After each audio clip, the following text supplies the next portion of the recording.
Don't look back. Remember this? Rope over the shoulder, right? And if you haven't forgiven your Judases, do it now. Visualize yourself going into the theater of your mind. Table, 2 chairs, you sit in one, and you look at Judas. Daily affirmation, I will overcome. Greatest day ever, better and better.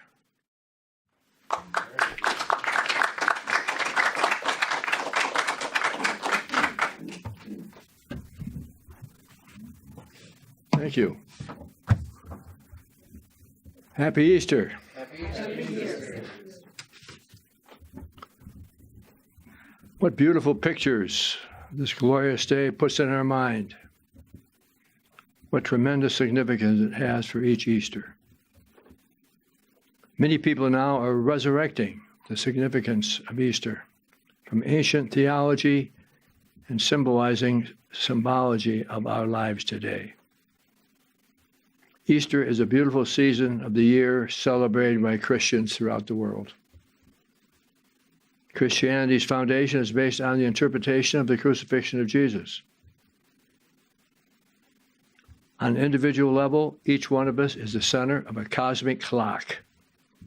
Each of our clock numbers is a disciple or discipline from another life, bringing back to us one of the reasons for our life. Jesus' 12 disciples, he carefully chose, symbolically represents our past lives and our mere lessons. The people that we attract in our life brings back from our past lives. And Jesus was an example of this whole process. On a personal level of Easter, it's a symbol of rebirth, positive change, and rededication to higher principles and ideals. Each Easter, we reevaluate our lives to determine what changes we can make within ourselves on the physical, mental, and emotional levels. In other words, it's a rebirth, is what it is. And each goal of personal transformation, a plan must be made and implemented into a habit pattern for living. Time is a great ally when we are creating a brand new habit pattern. Indicates a reminder of what we promised when we came to be reborn. We don't know who we were in our past lifetimes, but we came back to follow a pattern, and Jesus symbolized how we are to handle it. At Jesus' birth, 3 kings appeared to him, as well as each of us at our birth. The first king, symbolizes the first 3 major challenges each person must face on the airplane, and no one disagrees with this. The 3 tests are money, sex, and power. They're all wonderful, but they are our 3 tests. The second king, commitment, reminds us that the practical ways to accomplish our personal objectives is the good old terms, diet, meditation, and exercise. I know you love to hear it. Remember the T-shirt we had, the Coptics? Oh yeah, everybody laughed at it. The third king, success, reminds us that humility, love, and service are the ultimate goals to achieve in our life. When we achieve in this life, we love ourselves even to master the illusory laws of money, sex, and power by following the practicing daily habits of diet, meditation, and exercise. Wow, we're tired of hearing it, but I'll tell you, it's the same story over and over again. 4 disciples of Easter are usually individuals who are close to us in a family or business situation. With that in mind, let's take a fresh look at the symbology for disciples as positive symbols, symbolically to his 4 disciples, John, Thomas, Peter, and Judas. We have those symbols in our life. I'll repeat them. John, Thomas, Peter, and Judas. On a personal level, these four disciples present our four bodies, which represent by the four horses that are constantly with us: the spiritual body, the mental body, the emotional body, and the physical body. Symbolically, we each have those four disciples constantly. We're with us. Physically manifesting as people in our lives, and spiritually representing that energy with the attraction do we take. Jesus' life by John, Thomas, Peter, and Judas can be summed up very simply. John, disciple John, white horse, spiritual body. He was always there for Jesus, regardless of how difficult matters became or uncomfortable for John or Jesus. John was the disciple on who Jesus could always reply. Who is that person in your life who's always there for you? It's disciple John. Next, there's Thomas, the gray horse, the mental body.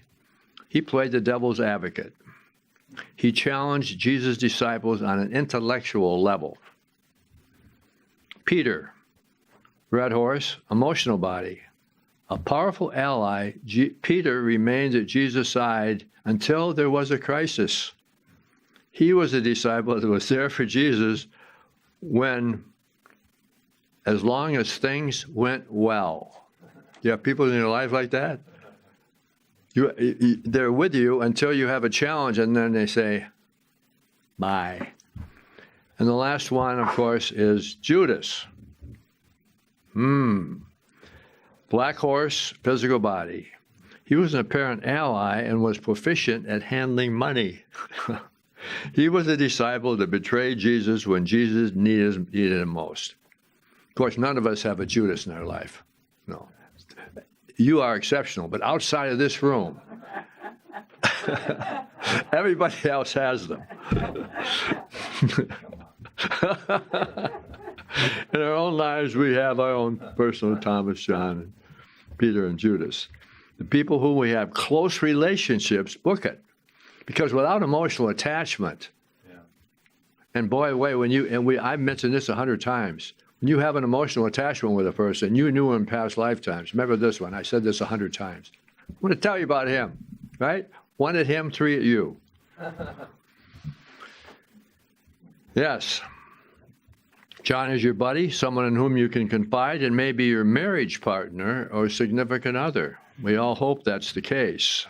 Being a marriage counselor, that isn't always the case. Thomas is your intellectual policeman, the person who questions your decision-making and challenges you to re-examine your ideas. Of course, nobody in this room has that one, right? Right. And Peter will desert you. This is our emotional body, over which we have mastery until we face a crisis. Judas is your betrayer. The key to handling him is how you treat him when he betrays you. That's important. Remember, you were just like him in past lifetimes, and he came back to test you. This is our physical body which betrays us. And when we must learn to nurture the physical body to overcome its limitations. The Judas betrayal would be one of the major chakras betraying our mental attempt to that particular chakra level. And if you haven't forgiven your Judases, do it now. Forgive him. Forgive her. Let it go, Mary Jo. Ever heard that one? Release it and realize you did your best. The crisis is over. Always look at it that way, and your life will be happier. We have to continue to forget our desire for failing so many times and ultimately move into a life of altruism, helping others to conquer that desire we have personally desired. The significance of Judas in Jesus' great life is the story of past Judases in our life, individually forgiven, and stepping to look back and review our autopsies. Don't look back. Remember this? Rope over the shoulder, right? Carrying it, right? Look back, big rock, carrying all of our life. We all have it, right? What we have to do it as quickly as possible. Hopefully you've done it before. Is go through a forgiveness technique.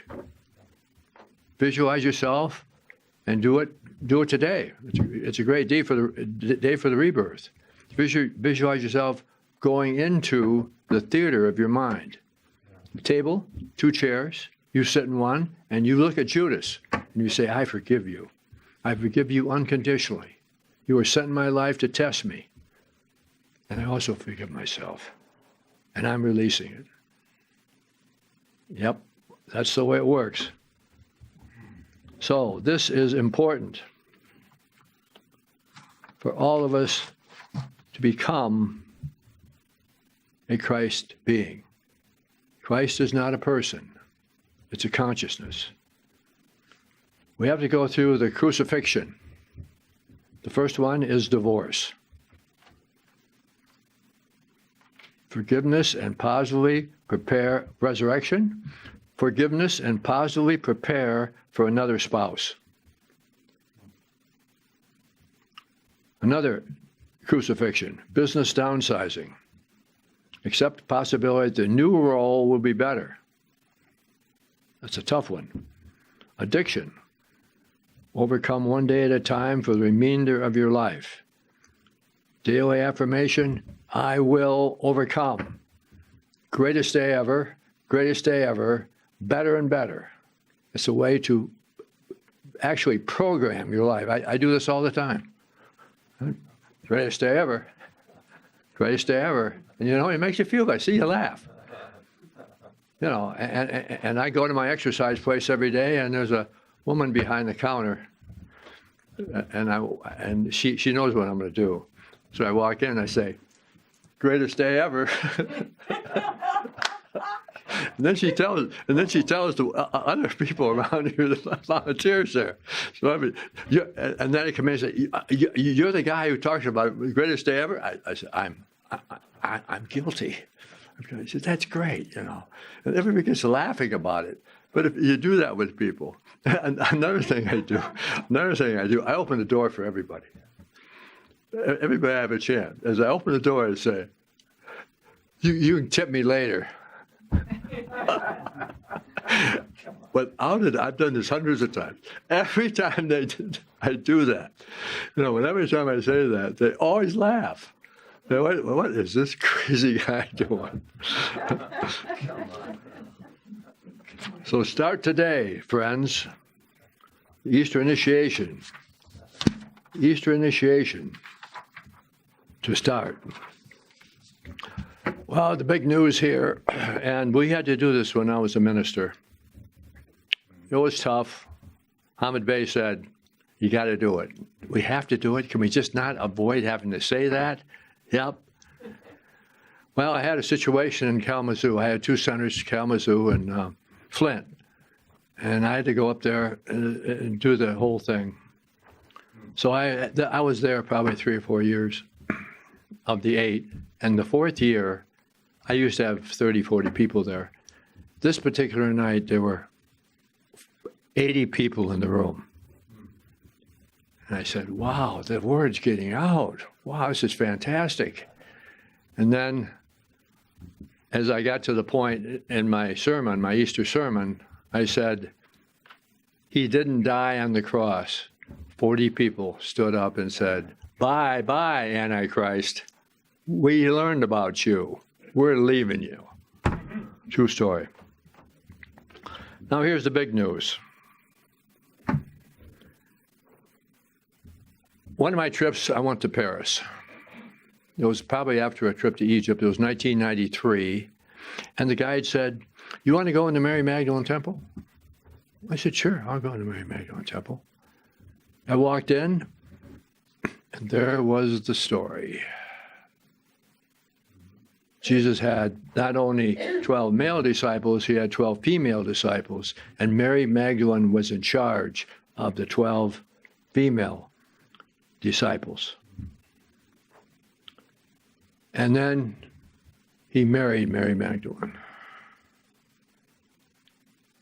and they had children. Oh, yes. I haven't talked about this very much. By the way, I would not mention this to your Christian friends. Not a good idea.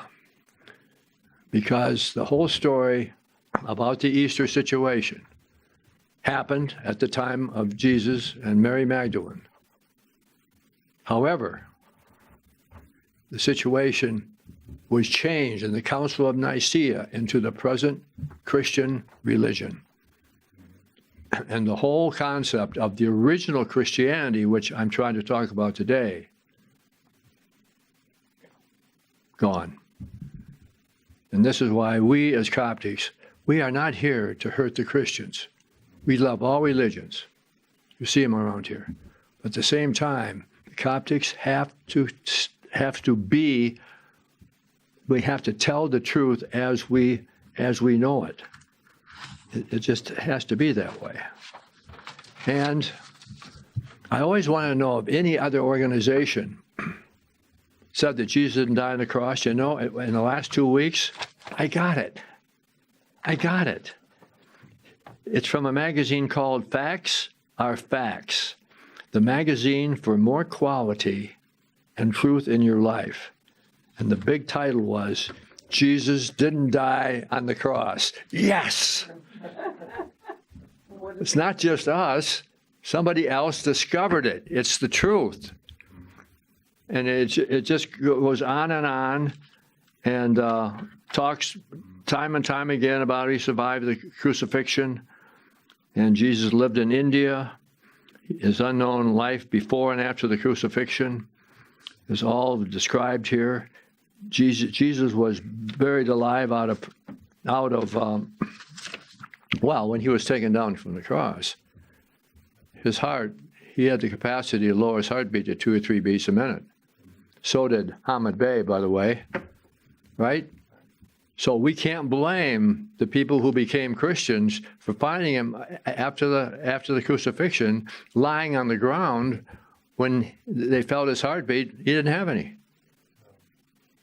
So as a result, they took that story and left. But the real people that knew about it carried that on. And Jesus went to a lot of different countries and things that people don't know about it. We do. And it's our responsibility to talk about these things because it's the truth. And Hamid Bey got it going. And here it is right here. Yeah, here it says, blood does not flow from a dead body. Based on the cloth, science was able to prove that Jesus did not die on the cross. Possibly the most powerful truth is the many blood stains on the cloth. A dead body no longer bleeds. As you know, Jesus was crucified on the Friday before the Passover feast, according to the evangelists, the 6th hour.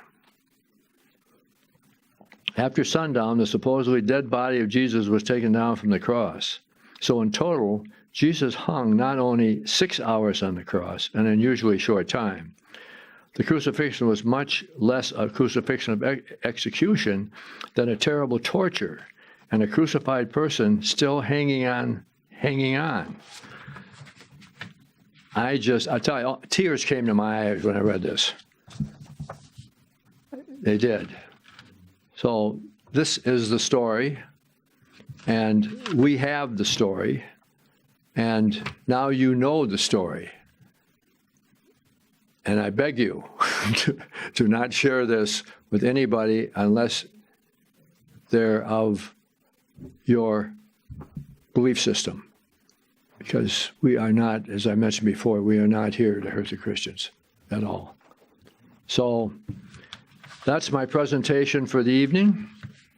I hope you enjoyed it. Yes, ma'am. I seem to forget, and I wonder if you would share with us again the true meaning of the cross. Oh, the cross. This is it, right here. We crucify. We're crucified. Okay. Alpha. Here we carry this energy. Here are the pyramids: ascension, self-mastery. We have to conquer the desires of the earth planes. You know, Earth is not our home. It's a darn tough school. We want to graduate from here. And we come and we think this is our home. It's not our home. It's a test. Everybody's being tested. This is why one of the major things we teach here, the diet, meditation, exercise, right? Because we want you, when you go to your life review, we want you to have a choice of coming back to the earth. You may go along another solar system. You may go to another world, another dimension, whatever. But we're here to graduate from the earth plane. And when you go through that life review on the other side, they know. Yeah. They know you. And they'll say, got to go back to earth. Oh no, not again. Again? I thought it was over.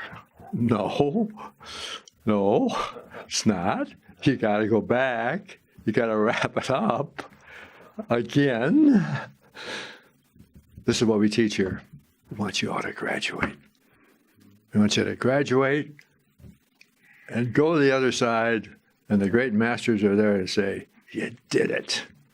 It's great. Here's your graduation robe. You made it. Yes, we did it. And this is why this organization exists.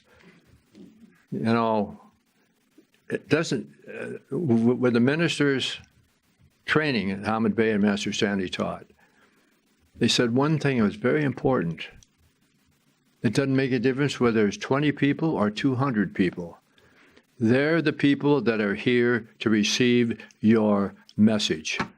And each of you as Coptic ministers and what you're doing in the world, realize it's not the number of people there. But remember, we're dealing with this energy here. We're dealing with this energy going up, Christ conscious, God conscious.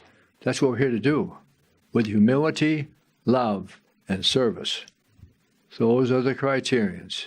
Humility, love, and service. So happy Easter. You are the best. We're so honored to have people of your quality here. That's what we prayed for, we hope for. Thank you, great ones. God bless.